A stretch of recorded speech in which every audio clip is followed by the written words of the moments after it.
महापालिका स्थायी समितीच्या सभापतीपदासाठी भाजपच्या रंजिता चाकोते यांचा एकमेव उमेदवारी अर्ज दाखल झाल्यानं ही निवड बिनविरोध होणार असून शुक्रवारी 6 मार्च रोजी होणाऱ्या सभापती निवडीच्या सभेत यावर शिक्कामोर्तब होणार आहे। सोलापूर महानगरपालिका स्थायी समिती चेअरमन पदाची निवड येत्या शुक्रवारी 6 मार्च रोजी होणार असून तब्बल 8 वर्षांच्या प्रदीर्घ प्रतीक्षेनंतर महापालिकेला आता स्थायी समितीचा चेअरमन मिळणार आहे। यासाठी बुधवारी 4 मार्च रोजी नामनिर्देशन पत्र दाखल करण्यात आले। पुणे विभागीय आयुक्तांनी स्थायी समिती चेअरमन निवडीचं वेळापत्रक सोलापूर महापालिकेला कळवलं। त्यानुसार 4 मार्च रोजी सकाळी 11 ते दुपारी 1:30 या वेळेत नामनिर्देशन पत्र सादर करण्यात आले। यावेळी भाजपच्या वतीनं रंजिता चाकोते यांनी महापालिका नगरसचिव प्रवीण दंतकाळे यांच्याकडे अर्ज दाखल केला। या प्रक्रियेसाठी लिपिक कृष्णा जमुल आणि नितीन गायकवाड यांनी सहकार्य केलं। भाजपच्या रंजिता चाकोते यांनी 2 नामनिर्देशन पत्र दाखल केली। सकाळी 11:44 त्यांनी पहिला अर्ज दाखल केला। या अर्जावर सूचक म्हणून जयकुमार माने तर अनुमोदक म्हणून राजू पाटील यांनी स्वाक्षरी केली। तर सकाळी 11:45 दाखल केलेल्या दुसऱ्या नामनिर्देशन पत्रावर सूचक म्हणून अविनाश पाटील तर अनुमोदक म्हणून बिज्जू प्रधाने यांनी स्वाक्षरी केली। यावेळी महापौर विनायक कोंड्याल, सभागृह नेते नरेंद्र काळे, उपमहापौर ज्ञानेश्वरी देवकर यांच्या उपस्थितीत नगरसेविका रंजिता चाकोते यांनी आपला उमेदवारी अर्ज दाखल केला। या प्रसंगी नगरसेवक राजकुमार पाटील, नगरसेवक अविनाश पाटील, नगरसेवक जयकुमार माने, नगरसेवक रुद्रेश बोरामणी, नगरसेवक बिज्जू प्रधाने उपस्थित होते। यावेळी महापौर विनायक कोंड्याल, सभागृह नेते नरेंद्र काळे यांनी नगरसेविका रंजिता चाकोते यांना पुष्पगुच्छ देऊन पुढील वाटचालीसाठी शुभेच्छा दिल्या। तर यावेळी महाराष्ट्र राज्य मराठी पत्रकार संघाचे प्रदेशाध्यक्ष तथा स्वीकृत सदस्य मनीष केत यांनी चाकोते यांचा पुष्पगुच्छ देऊन सत्कार केला। शुक्रवारी 6 मार्च रोजी सकाळी 11 वाजता अतिरिक्त जिल्हाधिकारी गणेश निराळी यांच्या अध्यक्षतेखाली स्थायी समितीची बैठक होईल। या बैठकीत चेअरमन पदाची निवड करण्यात येणार आहे। रंजिता चाकोते यांचा एकमेव अर्ज आल्यानं छाननीनंतर बिनविरोध निवडीची घोषणा होईल। महापालिका सर्वसाधारण सभेत स्थायी समिती सदस्यांची निवड झाली होती। एकूण 16 सदस्यांची निवड झाली।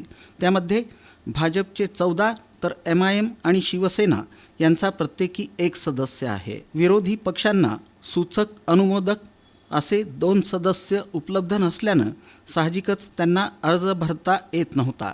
यामुळं केवळ भाजपच्या रंजिता चाकोते यांचा अर्ज दाखल झाला। सत्ताधारी भाजपच्या 14 पैकी चाकोते यांना चेअरमन पदाची संधी मिळाली आहे। भाजपचे अविनाश पाटील, सतीश शिरसिल्ला, रंजिता चाकोते, गणेश वानकर, भारतसिंग बडुरवाले, सत्यनारायण गुर्रम, अश्विनी चव्हाण, संगीता जाधव, जयकुमार माने, शिवाजी वाघमोडे, कल्पना कदम, राजकुमार पाटील, अमर पुदाले तर MIMचे अझहर हुंडेकरी आणि शिवसेनेचे अमोल शिंदे आदी स्थायी समिती सदस्य आहेत। भाजपच्या पक्षश्रेष्ठींनी माझ्यावर विश्वास दाखवून मोठी जबाबदारी सोपवली आहे।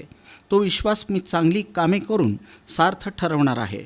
सभापती पदाची जबाबदारी पार पडत असताना विकास कामे प्रामुख्यानं व्हावीत, निधी आणि आर्थिक नियोजन केलं जाईल, आर्थिक आखणी करताना खर्चावर नियंत्रण असावं, जनतेची अपेक्षापूर्ती करण्याचा प्रयत्न राहील अशी भावना सभापती पदाच्या उमेदवार नगरसेविका रंजिता चाकोते यांनी व्यक्त केल्या। सर्वप्रथम मला भारतीय जनता पार्टीकडून पक्षश्रेष्ठींनी आज स्थायी समिती सभापतीचा अर्ज भरावयास लावला।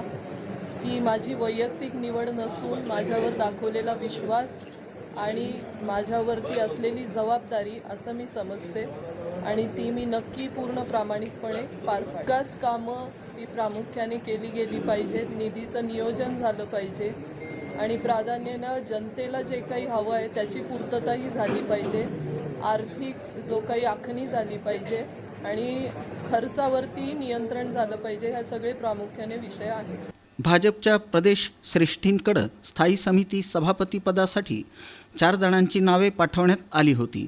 त्यापैकी प्रदेशनं रंजिता चाकोते यांचं नाव निश्चित केलं। येत्या 6 मार्च रोजी सभापती पदाची निवड होणार आहे। महापालिकेच्या पुढील सभेत राहिलेला एक स्वीकृत सदस्यही जाहीर करण्यात येणार आहे, असं सभागृह नेते नरेंद्र काळे यांनी स्पष्ट केलं. प्रदेशाला आपण जी नावं पाठवली होती त्या नावातनं कुठलं नाव सिलेक्ट करायचं हे प्रदेशाने ठरवून हे रंजिताताईंचं नाव 4 नावं पाठवलेली होती प्रदेशाकडे. 4 नावातनं प्रदेशाने हे नाव पाठवलं. सभापती पदासाठी रंजिताताई चाकोते यांचा फॉर्म भरण्यात आलेला आहे. येत्या 6 तारखेला अधिकृतपणे या सभापती पदाच्या निवडणुकीची वेळ दिलेली आहे. त्यानुसार 6 तारखेला अधिकृतपणे घोषित केलं जाईल सभापती. आत्ता पार्टीच्या वतीने रंजिताताई चाकोते यांचं नाव आम्ही घोषित करतो. महापौर निवडीनंतर स्थायी समिती सभापतीपद शहर उत्तरला जाणार की शहर दक्षिणला, याबाबत राजकीय वर्तुळात चर्चा रंगली होती. अखेर शहर उत्तरला आणि लिंगायत समाजाला प्रतिनिधित्व देण्याच्या दृष्टीनं हा निर्णय झाल्याचं बोललं जात आहे. त्यामुळं आगामी काळात स्थायी समितीच्या माध्यमातून शहराच्या विकासकामांना गती मिळण्याची अपेक्षा व्यक्त होत आहे.